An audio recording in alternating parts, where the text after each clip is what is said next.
Hey guys, so today we're going to get a little tour, a little walking tour of my Qing Dynasty Chuán or junk pirate ship that I put together. This took about a year-ish. There were months of me just kind of staring at a hull because basically you just have a bunch of balsa wood of various types of wood, but it's just like little slats and making the structures you see here. That took a while, and that kind of killed me. I think there was like 3 months where I did absolutely nothing on this. Took about a year. This is Amati is the company that sells the wood. You can get it for I don't know. I think it's like $100 for just a bunch of wood, and you got to figure it out, And it's basically some IKEA instructions. So you better be excited. You better be locked in. You better be taking your Tylenol, because because they don't tell you how to do this really. So I actually printed out what I put in this, so I wouldn't miss it for posterity's sake. Yeah, let's start off with there's a lot of brass on here. I made some, got like these little, like, you can see that. Already off to a bad start. So these are fog lanterns. These are little like brass mermaids, which I thought was cool. Hand painted this. Sometimes Chuan ships would do these sort of like apotropaic, like warding off evil. You're going to see that in another aspect on the ship's hull too. But this is like a foo dog motif that you'd sometimes see. And I like this approach in particular because they would they'd run the anchor chains through the eyeballs. So I thought that was cool. So I did some marker paint to achieve that effect. And the chains actually, well, we'll get that. I want to make sure I'm going through my printed list. But a lot of this stuff actually does move. There's a that's another feature. Oftentimes they put like evil eye eyeballs on here, like similar to what you'd see on Greek ships. Never seen an explanation for how both Chinese and Greek ships came up with the idea to put eyeballs on their ships to ward off evil and keep chaos at bay. But I love that they did that. I explored some ideas, whether painting. This whole hull was once painted, by the way. But I instantly realized what a terrible idea that was. It's better just keep it wood and varnish and brass. It's a little more tasteful, slightly less chaotic, especially considering all the customization I'm doing.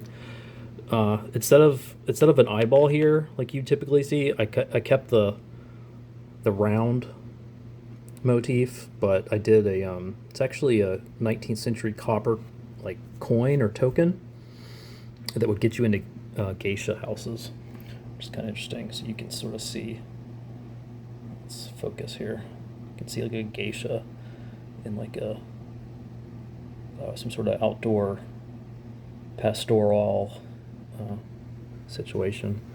So that's more like an Easter egg. There's a lot of stuff here that's historic, or it's leaning towards that. There's some stuff, frankly, that I'm having fun with. So we got the foo dog, we got the geishas. Yeah, the windlass, which is what brings up and down the. See, I can't do this without sticking my giant grubby hands in here. But those anchor chains can be pulled up and down, which is fun. I did have to glue, like at some point you just have to decide, how much chaos you're going to introduce into your model. If you glue nothing down, the thing's gonna just like decay in its case. You could do nothing. You know, you could just sneeze in the other room, and eventually this thing's gonna fall apart. But so I did glue the these are kedge anchors. I glued those kedge anchors in its stowed position. But if the glue was off, all of that could be unwound. At some point, you just have to do as much research as you can, and you just kind of decide. Ultimately, it has to be aesthetic and believable. So that kind of stowage approach, I found pretty similar stuff, uh, and went with it. But I like it. Let's see, brass turnbuckles. So we're going to talk in depth about. Uh, we're going to talk about what I did for rigging in the sails. The sails are all collapsible too, by the way. Everything. Yeah, this took a year, guys. Brass turnbuckles, which are these things. I struck a particular balance with these where you can pull up and down the sails, but to get them to this particular height, you know, to extended sails to full sail, I had to glue the extra rope, which you can sort of see, right, to that particular position. Hopefully you can forgive me, guys, for using some glue. So the kedge anchors aren't necessarily. It's not. Given that this is like a merchant slash pirate ship, I thought I could be eclectic with the approach. That kind of gave me the excuse. That's my cope, guys. So kedge anchor is a Western type anchor, but I like the look of it, and you get a cool silhouette from it, right? Because this is a cool feature that helps it not catch on rocks. Basically, it's 19th century, and this would be Qing Dynasty, guys, but it's so Qing Dynasty did go into the 19th century, but it didn't survive the 19th century. So this would have to be early 19th century to make sense. But they had kedge anchors. Kedge anchors were available. Yeah, thatched roof. This is just like palmetto tree fluff that I got out of my backyard, and found some cool British. There's a lot of like British tutorials. We're gonna go into British people in a bit, but yeah, like making like miniature thatch roof stuff. Only the Brits know how to do that sort of thing. So on the main deck there would often be like a roofed sort of feature, and I kind of went with something that felt a little more pre-modern, uh, and honestly slightly more like South Pacific, or at least super South Asian. And there's going to be reasons for that you're going to see in the sails as well. But that's why that. Let's see. So you can go down into those. You can see that there's storage down there, and there's a little. Probably can't see it.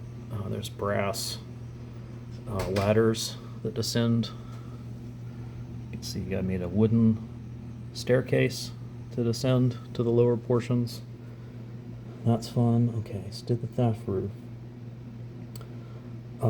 Yeah, so British people, they're really cool.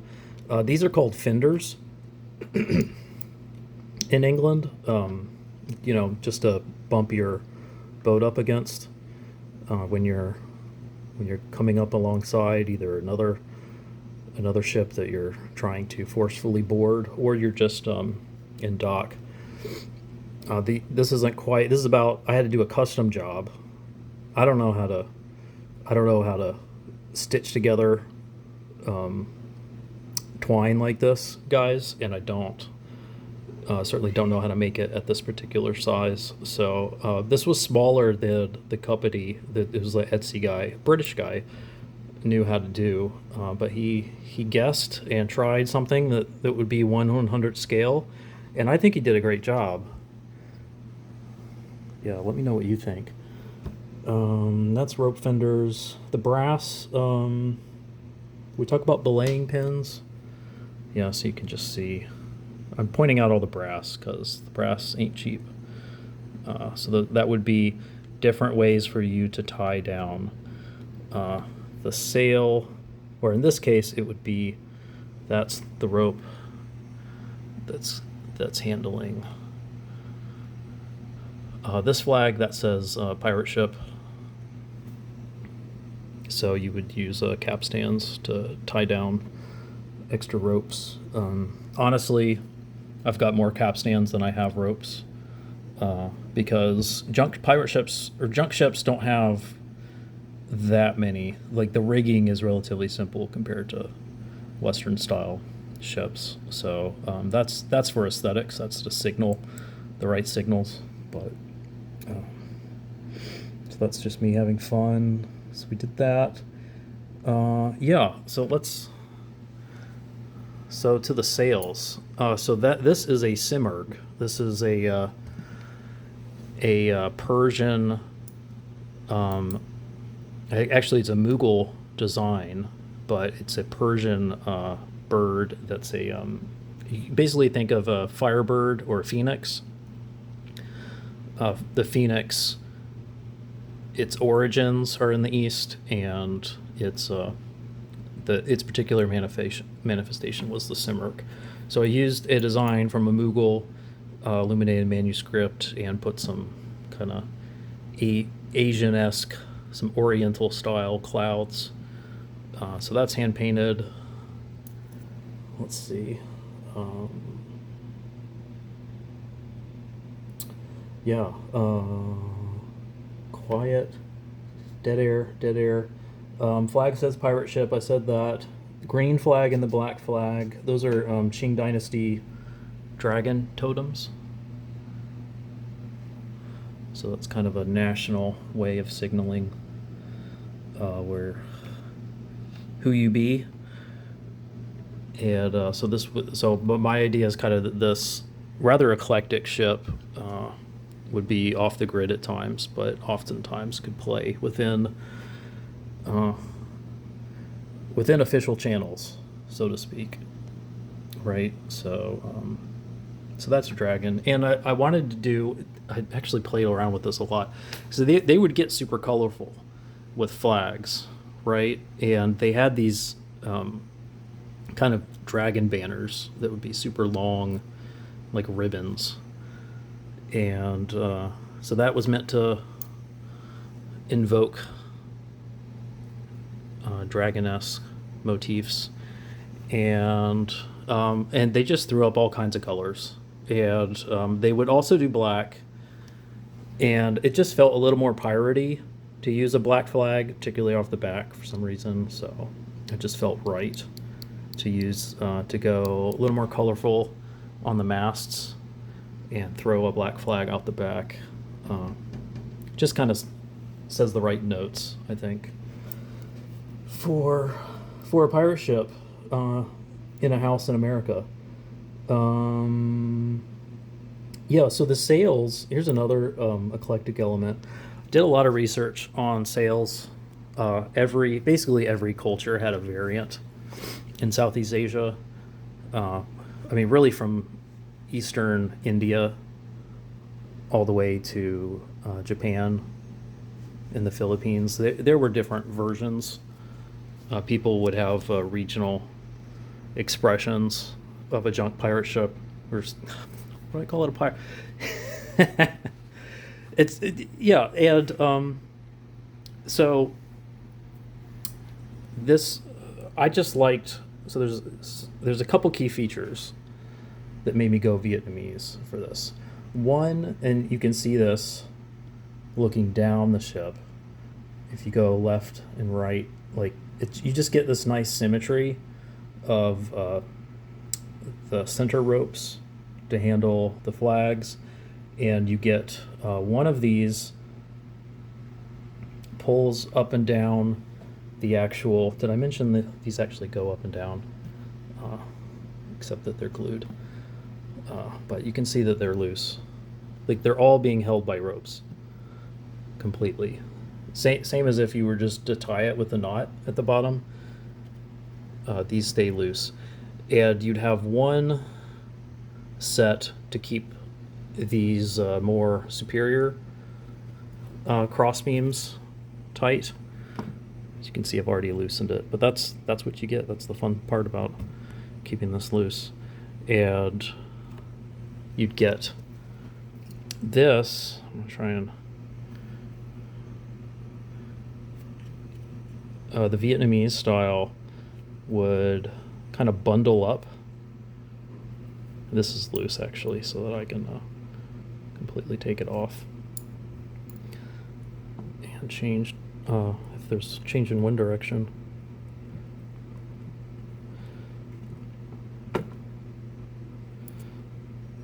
Yeah, this would be the point where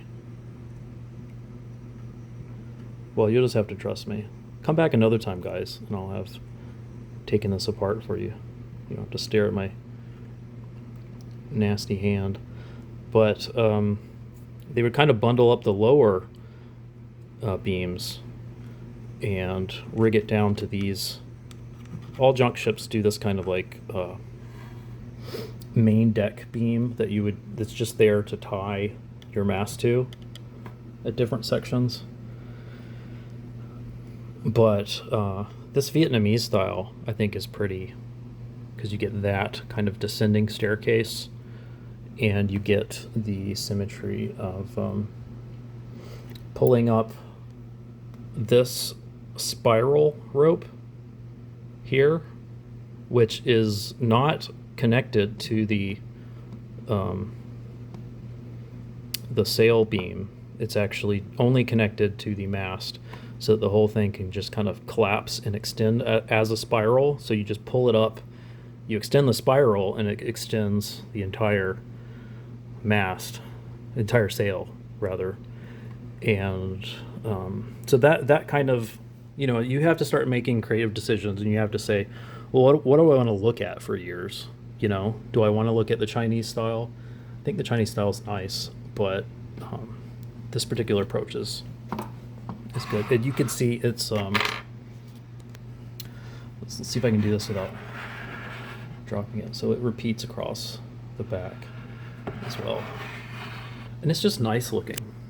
So I thought about doing the sort of thing that you see on 19th century European and Western ships, where they would tie, like, there'd just be a loose string hanging down, and that would let you know wind direction. You could just look up at the string and tell what direction the string's fluttering. And I guess I suppose these kind of feel that way. So it feels pleasant, but they're not doing that, right? But this is another key thing of the Vietnamese style. So so again, they're bundling the lower stuff and just tying it down here, so that they could, like, it just kind of holds it because the wind's going that way. But if it went that way, they could tie it at different lengths. Yeah, so that's the sails. Gun ports, glued them open. I feel kind of bad about that. It would be fun to be able to close and open them, but then I'd have to have the cannons be retractable, and that would be a headache. You can see I've got brass cannons, brass gun ports. Let's see, lead cannonballs. So everybody's got their little. You just have to trust me on the starboard side, but you can see everybody's got cannonballs. Hopefully you can see in there. Got some cool storage stuff on deck. Little, like, if you want to swab the deck, there's cool little buckets. Put like a Venus de Milo. She's slightly larger than life for this scale, but this is a ship that's doing a lot of eclectic things. So I thought, let's figure out like how would you, and that was fun to research. How would you build a safe little wooden custom, way of transporting marble. Just looked at what Italians do on that front. So she's already fallen awkwardly. We'll just leave her where she's at. Oh, what's that? Are these rhinoceros horns? From Eastern Africa being sold in South Asian markets. They're actually otter eye teeth. I don't want to publicly say where I got them from, but I did get them ethically. They are ethically harvested. They're real teeth. They're pretty cool. It's the result of a taxidermy situation that had to pivot. So put them there. We've got terracotta little just cool little storage bases. Like there you go. That goes there. These little guys. Let's see. Okay, crossing that off. I told you about the lead cannonballs, Venus de Milo, otter eye teeth. Yeah, you can see I got some gilt brass. The transom hull, the captain's quarters back there. Those doors. No, they don't open. There's nothing back there. There's windows on the side of captain's office, but didn't build anything in that. Yes, okay, yeah. Brass fog bell, this moves. So that's the like signal bell sort of thing for changing shifts and stuff like that. It's a brass compass.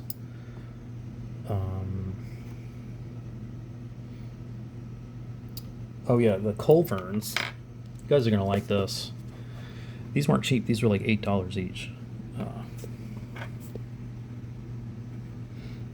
So oftentimes, you hear about cannons. Oftentimes they would be really strategic and eclectic again about this type of cannons that they were bringing together. So you could have these little swivel cannons that were basically, imagine like a tripod cannon that you would pull this bit out. You would lower a kind of a wad, sort of like a if you can imagine, well, imagine all the stuff that you have to stuff down a cannon. If you could just load it separately and then stick it in the back, and then you could just use this, because this kept you at a safe distance, to swivel that thing, and then you could just shoot it wherever you like. So it's a smaller round, but it allowed you to shoot, keep guys off your back. So I had fun with that.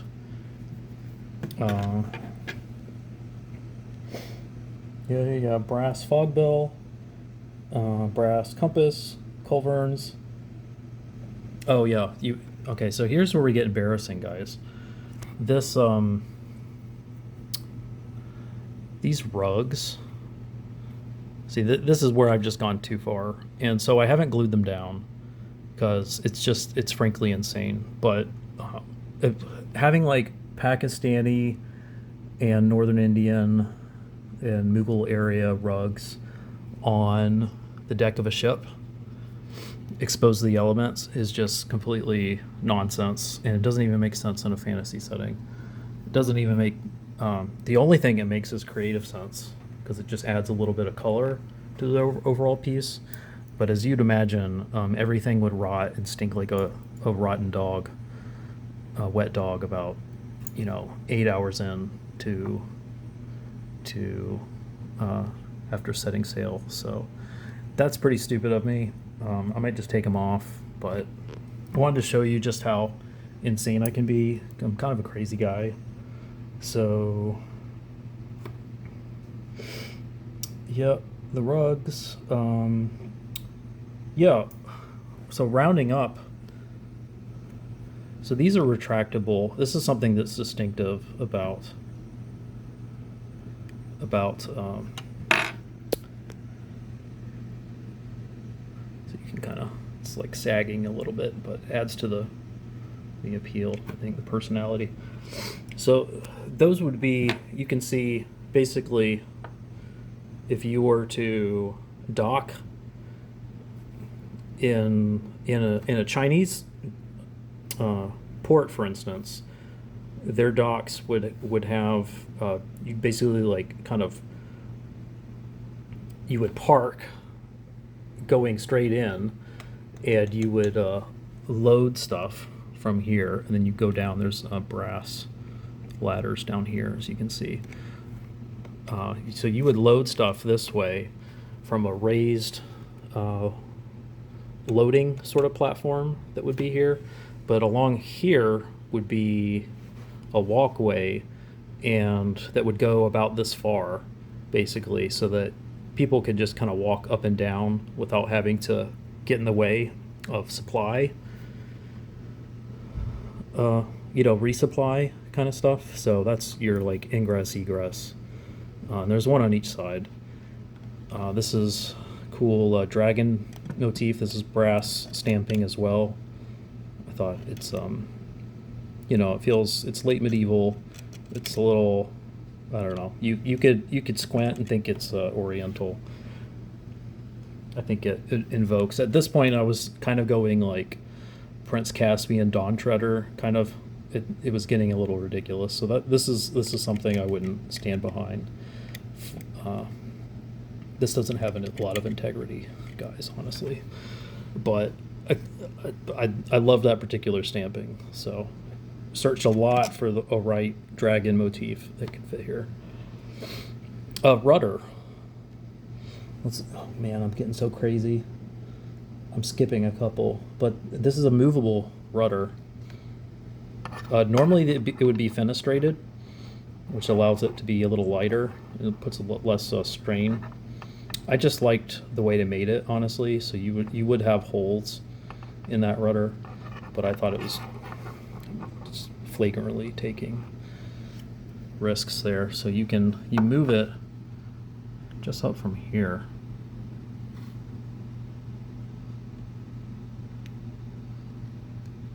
See that? And yeah, you can tell. So it moves, it works. You can tell that they don't have like a steering compartment, other than that. So that's another simple feature. Like you don't see a steering wheel, right, in the aft. So they weren't doing that. It's a simpler type ship, but least I could do was make the rudder movable. So we've got, ship to shore rowboat, just the bigger one, can be extended, and there's a backup one that's more for emergencies or checking the side of the ship while at sea. Both of them together can be used for escape type thing. This is real Chinese jade. Thought a lot about how there's like creatures, Thought a lot about it's like a cloud. How to mount this in a way that feels, that's like Orientalist, frankly, and also has a lot of that feels fun and invokes the sea. You know, sometimes like more Western ships, they'll put like it'll be like a bust of Athena or something crazy that's holding it up. But these are all handmade, so they're all unique, fairly eccentric.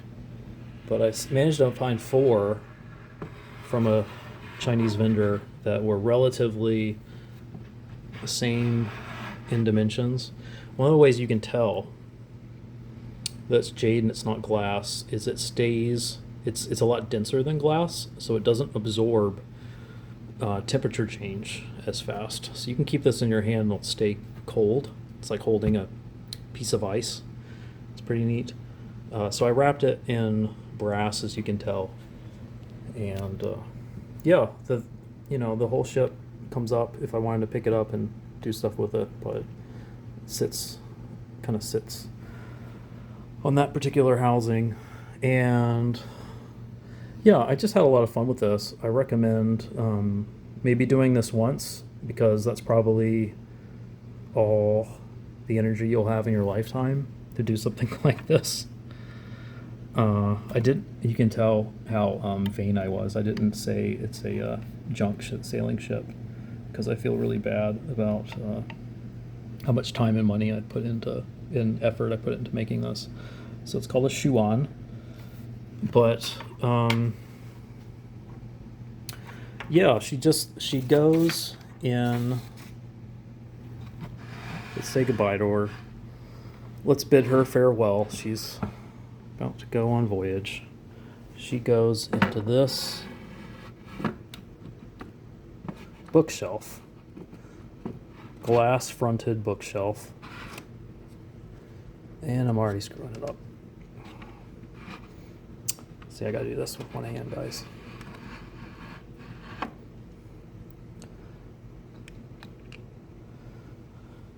With my self-published comic books on either side. Got Tintin is hanging out with us, and this should light up, guys. Probably. Did I kill it? Well,